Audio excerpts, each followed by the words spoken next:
everyone, it's Justine and welcome to a video tutorial. I'm going to be showing you two ways that you can use silver to accentuate your projects. I'm going to be working with the Dahlia Bouquet. This is an absolutely gorgeous stamp from the ton. It's 6x6 and has so many great sentiments on it, so you can use it for so many different occasions. I'm going to be stamping onto some Simon Says Stamp black cardstock today, and as you can see, this stamp is meant to come right off the page, or it's perfect for a 6x6 card if you like to make square cards. And I'm going to use my MISTI here to stamp this. I'm going to be heat embossing using some silver embossing powder. I've been seeing a lot lately metallic embossing powder on top of black cardstock and then colored with pencil crayons, so I thought I would give it a try myself. I'm going to use my embossing bag to pre-treat my cardstock. I find this to be necessary when working on black cardstock to avoid having stray powder. And all that powder that's on there right now, you can see will be able to be brushed off later.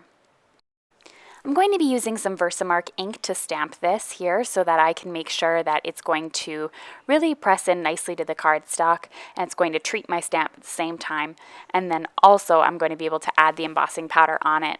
Now I did notice a couple of areas didn't stamp quite so light or dark as I wanted it to be, so I just want to go in to make sure that there's all those areas that are covered. So now that that's all finished, I can grab a piece of computer paper and some super fine silver embossing powder, and I'm going to cover my image full of the embossing powder here. Don't worry, you can filter it all back into the jar when you're finished, so I like to be really generous to make sure I get every little nook and cranny of the stamp. So after that's finished, I just give it a tap on the back. Usually I flick it there to make sure any of the stray embossing powder flies off of it and doesn't get stuck. I'm now going to heat emboss it with my heat tool here. And with this Wagner heat tool, it really doesn't take long, which helps with the cardstock warping. So it really, just because it's only on there for a second, it doesn't warp too much. Now, once this is all finished, everything should look shiny. Nothing should look dull, or else you'll have to go back in and reheat that area. It's absolutely stunning on the cardstock. I wanted to also mention that when I'm coloring my flowers, lately I've been having my iPad out, and I can search the stamp that, or the flower that I'm using for color ideas, as well as to take a look as to where the shading goes. Now, personally, colored pencils here do take a little bit of time. I'm going to go ahead and add some of the darker areas to the bottoms of the petals, and then I'm going to work my way out with a lighter color and sort of blend the two together. And then I'm going to come in from the top with the white and blend the white into the pink. I think this is going to look really cool, and you can see how I work around the area and I just keep blending back and forth, and you might need a couple of layers to really get it going. So just take your time. Colored pencils do take quite a while to master, and they do take quite a bit of time. So when I was finished, I had the full Dahlia finished here, and then I was ready to go in with some other colors. Now, I personally am not going to color all the flowers on here. I'm going to pick and choose which ones I prefer, and I'm going to do the same technique on all of these. So once again, I'm going in at the bottom of the petals with my darkest color, moving into my medium color, and then coming in from the ends with white or yellow depending on the flower that I'm doing. So it's not a really particularly tricky technique on how to do the flowers, and I find since the image is very busy with all the silver embossing powder and everything, if you make any mistakes, you're not going to see it too much. And I'm not a coloring expert in any way. I've learned all of what I know from kit and clouder classes that I've mentioned several times in my videos. So I just went ahead and continued on with the next flower here. This one here, I decided to outline all of the flower in yellow and then put my red and orangey colors sort of in the middle, and I wanted to give that a try as well. So you can mix and match different techniques, whichever you prefer. So you can see my finished coloring there, the pink and white and the orange and red flower, and that I didn't color all of the flowers. I think leaving some of them black really adds another elegance to the card. I'm now going to send you this, or stamp this Sending You Love on Mother's Day. I'm going to emboss that in silver as well so that it matches my card. And then I'm just going to trim the edges to make a fishtail banner. So all I did was grabbed a white pencil crayon and I put a dot in the center. I then cut from the corner to the dot on both sides, and then you'll get a nice even impression. And I'm just going to put that off to the side here while I get everything organized with the rest of my card so that I know exactly where I want to put it on my card. So I'm just going to glue this down now onto a white background. I like to frame my cards in a way, so I always work on a card panel and then attach them to a card base. I think the white really brightens up the card and makes it sort of a happier colored card. And then simply added the sentiment there on the side and trimmed that down to fit my card. So that's the end of the first way to use silver effectively on your cards. Now the second one I wanted to show you with some layering stamping.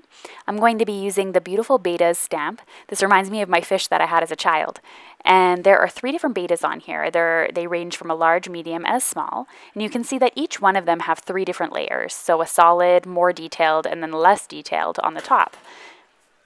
So I'm going to now go ahead and start stamping. So I've arranged 3 of the first layers of the different fish onto my cardstock here. I'm stamping onto a panel, 4 by 5 1/4 inches, and I'm using the MISTI corners there to help keep my cardstock in place. I'm going to be stamping using some Clair inks. These are brand new, and they are a pigment ink. And I'm hoping that I'm going to be able to stamp the different layers in different colors, and I'm hoping that the different colors show through in the layers as well. And so I'm just putting down the different layers. So I find this pigment ink really covers the stamps well, and it stamps so solidly, vibrantly, and I absolutely love the ink colors. The other nice thing about the ton stamps is they're super easy to line up. I find they either fit the exact shape of the stamp or there's something very definitive about it. I find it's easiest to line up the eyes and then kind of wiggle it around so that it fits over top of the fins properly. And those gaps that are in there that are white are going to also be markers to line them up. So they are going to have white spaces in between the fins. So once again, going in with the second layer, this time I'm going to stamp with sort of a bluish purple color that I really like called Fantasia. And I am going to ink these up here and stamp them also.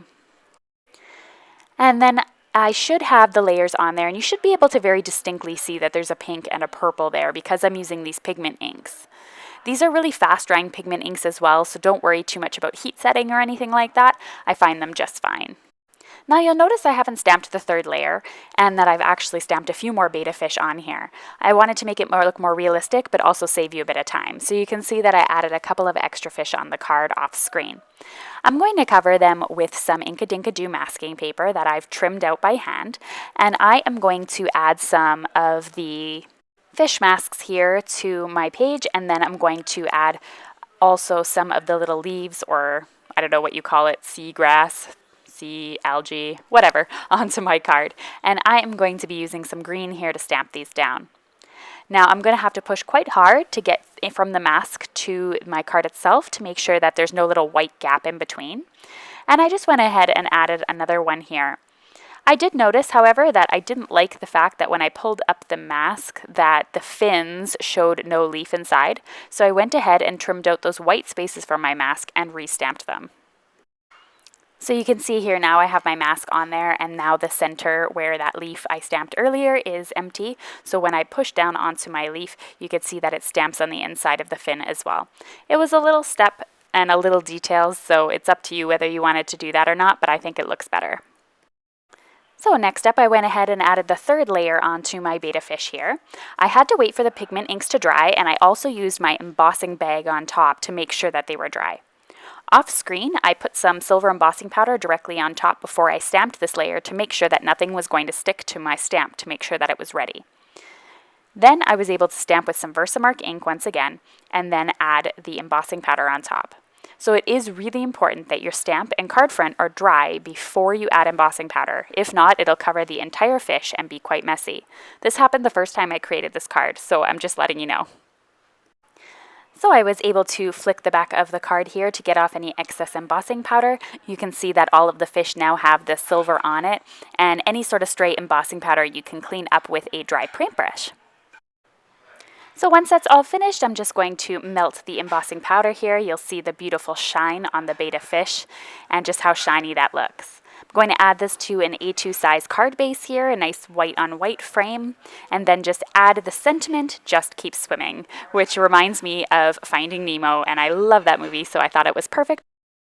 And I'm just going to glue that to my card base here so that everything's all ready. I wanted something very subtle because the background I find is very busy, and I want to not distract from those beautiful bright colors that I used.